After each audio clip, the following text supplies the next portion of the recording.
इस पे नरेगा पे तो सारा सदन रात को 11 बजे 12 बजे 2:30 बजे तक चलता था। तो 2-10 बजे में छूट जाता है पैसा। 9 बजे भाषण हो रहा था कि नरेगा पे अपार भ्रष्टाचार है।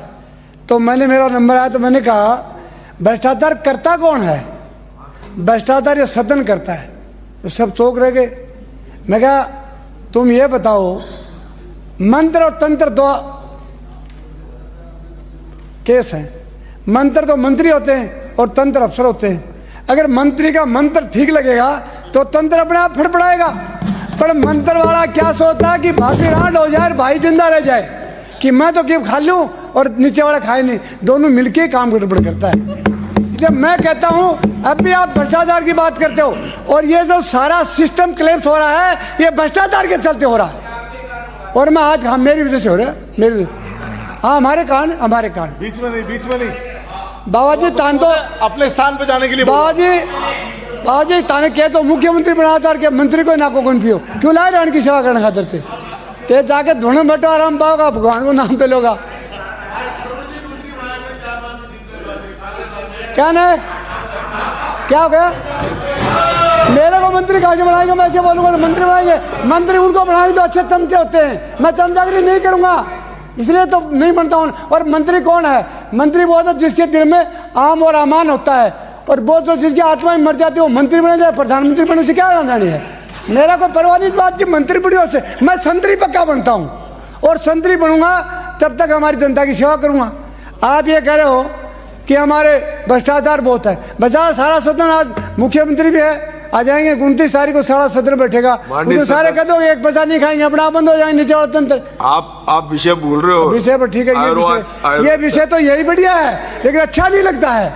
मैं एक बात कह रहा हूं कि अगर आपको सबके दिल में भावना हो जाए कि राजस्थान को हमें पवित्र बनाना है, राजस्थान को सुदृढ़ बनाना है, और राजस्थान की प्रत्येक स्कीम को क्रियान्वित करनी है, तो भ्रष्टाचार से मुक्ति पानी पड़ेगी। और जब तक आज ये कहते हैं कि आयुर्वेद की बात करते हैं, 1000 आयुर्वेद हॉस्पिटल हैं, 83 यूनानी, 355 होम्योपैथिक है। आप ये बताइए, एक जमाना था कि वैद्य हाथ की नाड़ी देख के बता देता था कि तूने 5 दिन पहले क्या खाया था। अब का वैद्य क्या करता है? कोटापायन गोली लाता है और पीस के पुड़िया बना लेता है, उसको दे देता है, बोलता तू ठीक हो गए। ठीक तो था ही, कोटापायन गर्मी लाएगी ठीक हो जाऊंगा। हमारा वैद्य अपनी अभी हमारे पारिजी ने बताया था कि अपना नाम वैद्य लेने से शर्माने लग गए। आप मैं मेले करने से शर्माने लग जाऊं या जनता का सेवक करने से शर्माने लग जाऊं, मैं क्या काम करूंगा? मुझे अपने कर्म के प्रति उदासीनता नहीं होनी चाहिए। मैं जो कर्म पे जीत के आया हूं, मैं जिस सब्जेक्ट से मैं डिग्री करके आया हूं, उस डिग्री के प्रति हमारा उत्साह होना चाहिए। वैद्य कहता है मेरे को डॉक्टर कहा करो, डॉक्टर बनने के बाद तो भगवान बन जाएगा क्या? तुम अपने वैद्य हो। वैद्य के नाम से लोग श्रद्धा से जीवनी मानते थे वैद्य को। वैद्य खत्म हो गए, यूनानी खत्म हो गए, होम्योपैथिक वाले सफेद गोली देते, फिर कहता कोटापायन हो ले क्या? तो कोटापायन से दुखी हो गए तो आपके पास आए थे, आप फिर कोटापायन देने लगे। मैं आप बता रहा हूँ मंत्री जी, हमारे उप मुख्यमंत्री जी, आज जो सिस्टम है वो सिस्टम क्लैप्स हो गया। यहाँ उसका एडमिनिस्ट्रेशन खत्म हो गया, वैद्य खत्म हो गया तो हो गया, पर हमारा एडमिनिस्ट्रेशन खत्म होगा। कौन जाके चेक करता है? कौन कहता है बेड टाइम पर आ नहीं आया, दवाई टाइम पर आ नहीं आई, किसको दिया कि नहीं दिया? कोई है एडमिनिस्ट्रेटर? जिसको भी हमने ड्यूटी दिया वो ड्यूटी वाला मिलकर के अपनी ड्यूटी को भूल जाता है और गांधी जी की चिट्ठी से लग जाता है। जब तक ये गांधी वाली चिट्ठी धूमिल नहीं होगी ना, तब तक ये मामला सेटराइट नहीं होगा। इसलिए आप सब कहते हो कि हॉस्पिटल और खुलवा दो। हॉस्पिटल तो 1000 बहुत थे, 2400 PSC खुली। हॉस्पिटल तो इतने हैं, कई कहते हैं कि एक 600 आदमियों पर एक हॉस्पिटल है।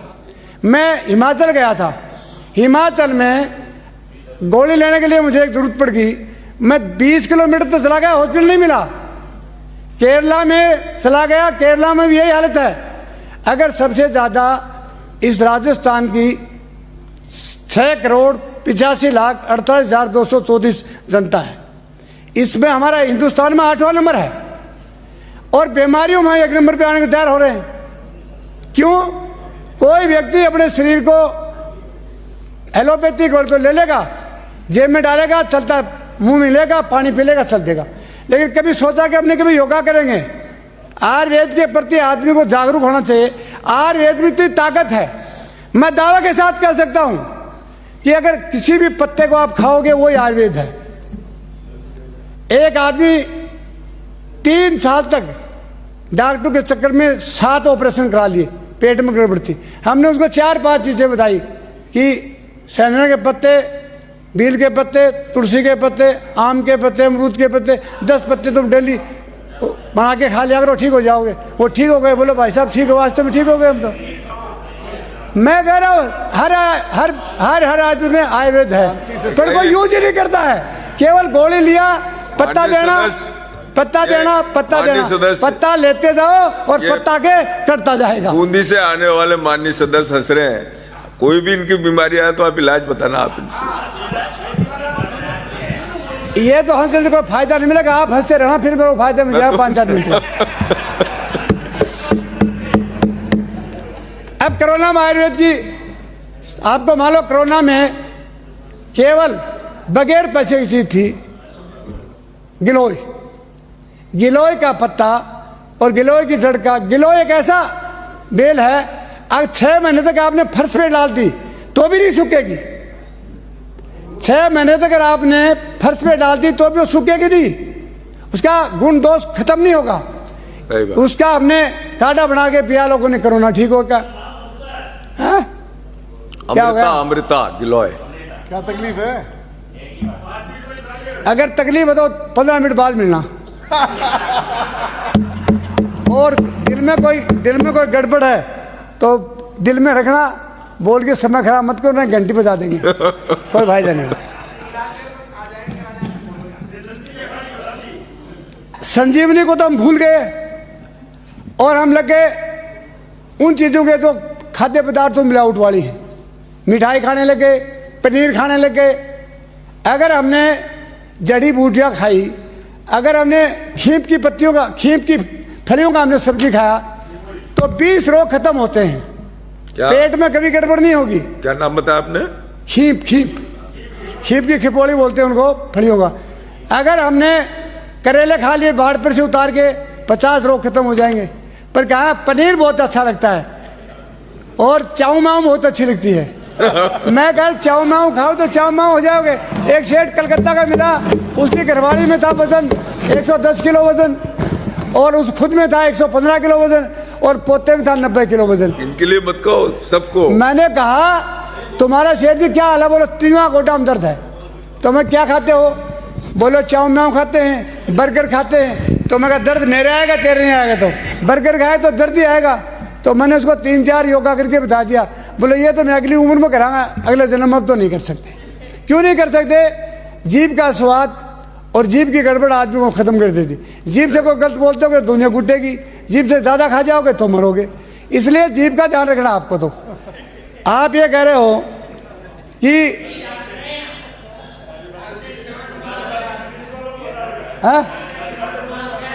मैं तो इनको बता श्रवण कुमार बोलिए साहब। देखो मंत्री जी क्या हो रहा है, हम तो आए भरते हैं तो हो जाते हैं बदनाम, और वो कत्ल भी करते हैं तो चर्चा तक नहीं होती है। हमारा तो हम तो कुछ भी कर दे तो हमारे तो दुनिया भर के लांछन लगा दे, तुमने ये किया, तुमने ये किया।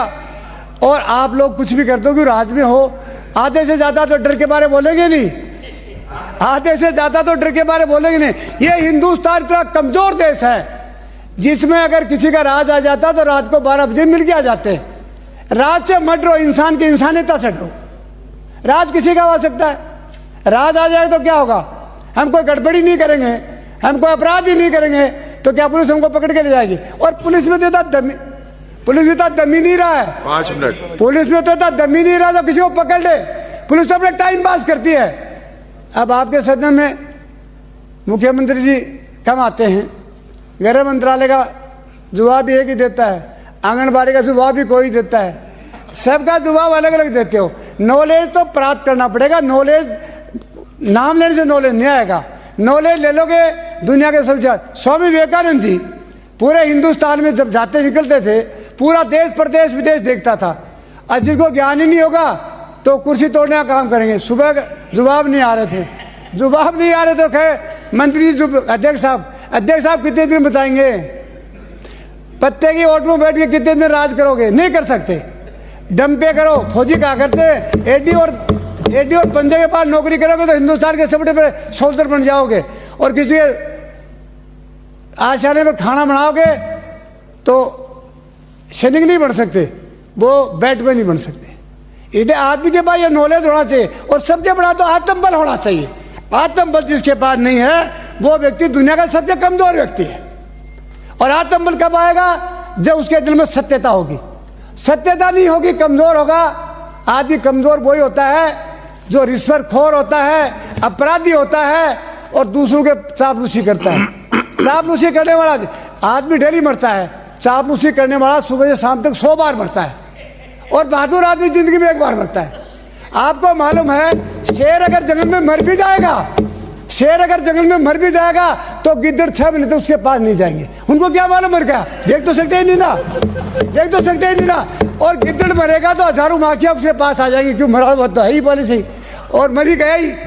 आप देखो, आप अभी बात कर रहे हो, ये तो आयुर्वेद वाली बातों में बहुत ज्यादा लंबी है, पर कह दूंगा।